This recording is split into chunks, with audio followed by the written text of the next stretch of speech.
వ్యాప్తంగా సంచలనం సృష్టించిన కరీంనగర్ పిఎంజే జ్యువెలరీ దోపిడీ కేసు దర్యాప్తు పోలీసులు కీలక పురోగతి సాధించారని చెప్పుకోవచ్చు. దాంతో చూస్తే దొంగలను అదుపులోకి తీసుకున్నట్టు తెలిసింది. ఈ యొక్క అంశంపై ఇప్పటి వరకు అధికారులు ధృవీకరించలేదు. చోరీ జరిగిన గత ఈ నెల 3వ తారీఖు నాడు ఆదివారం నాడు జరిగిన చోరీ కాగా కమిషనరేట్ పోలీసులకు సంబంధించి మొత్తం సుమారు 100 మందికి పైగా 8 బృందాలుగా విడిపోయి మొత్తం 4 రాష్ట్రాలకు సంబంధించి 4 రాష్ట్రాల నుంచి కూడా మొత్తం ఈ యొక్క దోపిడీ ముఠా గురించి గాలింపు చర్యలు చేపట్టడం జరిగింది. ఇందులో పురోగతిగా గాలింపు పలు కోణాల్లో కూడా గాలింపు చర్యలు చేపట్టడంతో పాటు దొంగలు చేసిన చోరీ నగలు బీహార్ లో విక్రయించగా పట్టుకున్నట్టు సమాచారం. బీహార్ నుంచి కరీంనగర్ తీసుకొస్తున్నట్టు కూడా తెలుస్తుంది. ఈ యొక్క సమాచారం ప్రత్యేక బృందాలుగా విడిపోవడంతో పాటు ఈ నెల 3వ తారీఖు ఆదివారం నాడు ఉదయం కరీంనగర్ లోని జ్యోతినగర్ లో ఉన్న ప్రముఖ పిఎంఏ జ్యువెలరీస్ సంబంధించి బంగారు దోపిడీ జరిగింది. ఈ యొక్క దోపిడీ కాల్పుల ఘటనలో కూడా కొంతమంది తీవ్ర గాయాలై వారు కూడా ఇప్పుడిప్పుడే కోలుకున్నట్టు షాప్ యాజమాన్యం కూడా తెలియజేస్తున్నారు.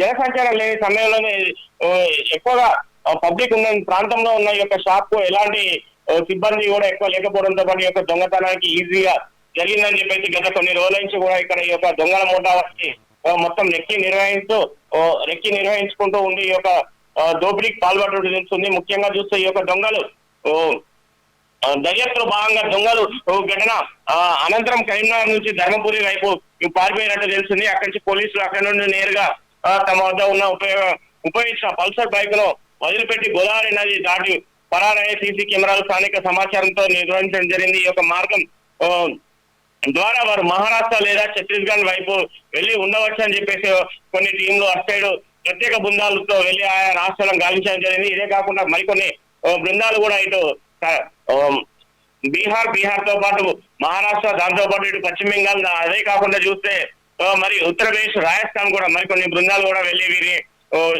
క్షుణ్ణంగా పరిశీలించిన సందర్భంలో మూటకు సంబంధించిన ఒక వ్యక్తి ఫోన్ కాల్ సంభాషణతో పాటు ఈ యొక్క పూర్తి స్థాయిలో ఉన్న మొత్తం అన్ని కూడా దర్యాప్తు కొనసాగించడంతో పాటు ఈ యొక్క అంతర్జాతీయ మూట ఉండొచ్చు అని చెప్పి కోణాలతో కూడా దర్యాప్తు కొనసాగించారు. గతంలో చూస్తే ఇలాంటి ఇతర రాష్ట్రాల్లో జరిగిన ఇలాంటి దోపిడీ ఘటనలో పోల్చి చూశారు. సాంకేతిక ఆధారాల సీసీ కెమెరా ఫుటేజ్ లో పాత నేరస్తులకు సంబంధించి గతంలో దొంగతనాలు పాల్పడిన గ్యాంగ్ లో విచారణ చేపట్టి నిందితులు కదలికను సేకరించడం జరిగింది. సమాచారంలో బీహార్ రాష్ట్రంలోని నగలు విక్రయిస్తుండగా దొంగలను పట్టుకున్నట్టు సమాచారం. వారి వద్ద నుంచి కూడా మరికొంత నగలు కూడా తీసుకొని వారిని కూడా అదుపులోకి తీసుకొని తెలంగాణ రాష్ట్రం కరీంనగర్ తీసుకొచ్చే అవకాశాలు కూడా ఎక్కువ శాతం ఉన్నాయని చెప్తున్నారు. ఎందుకంటే పూర్తి స్థాయిలో ఇప్పటి వరకు ఒక ఇద్దరే మనకు ఉన్న విశ్వసనీయ సమాచారంతో పాటు ఒక ఇద్దరే దొంగలు పోలీసులు అదుపులో ఉన్నారు. వీరు కాకుండా మరో 3 ఉన్నారు. వీరు కాకుండా ఇంకా ఎంతమంది ఈ యొక్క మూటాలో ఉన్నారు, వీరు అసలు ఎక్కడి నుంచి వస్తున్నారు, ఎక్కడి నుంచి చేస్తున్నారు, ఇలా గత ఎన్ని సంవత్సరాల నుంచి కూడా ఇలాంటి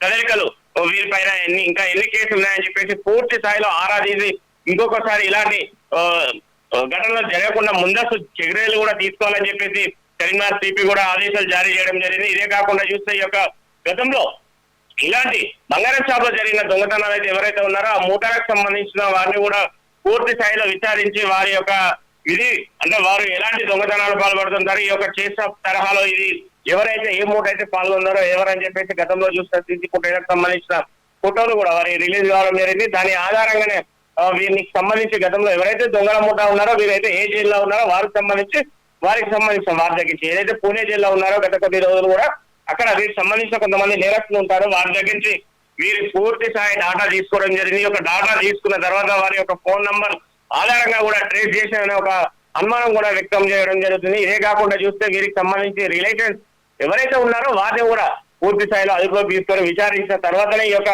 దొంగల మూట ఎక్కడ ఉంది ఏందని చెప్పడం జరుగుతుంది. ఇదే కాకుండా చూస్తే మరో కోణంలో కూడా కొంతమంది దొంగలు కూడా ఎక్కడి నుంచి 2 మూటలుగా విడిపోయి కొంతమంది పశ్చిమ బెంగాల్ వెళ్ళిపోయి ఉండొచ్చు అని చెప్పడం జరుగుతుంది. ఎందుకంటే పశ్చిమ బెంగాల్